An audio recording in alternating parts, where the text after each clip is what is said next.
أعوذ بالله من الشيطان الرجيم بسم الله الرحمن الرحيم. In the name of Allah, the most merciful and beneficial.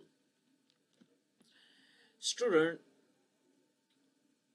as you know, we started a series lecture in a book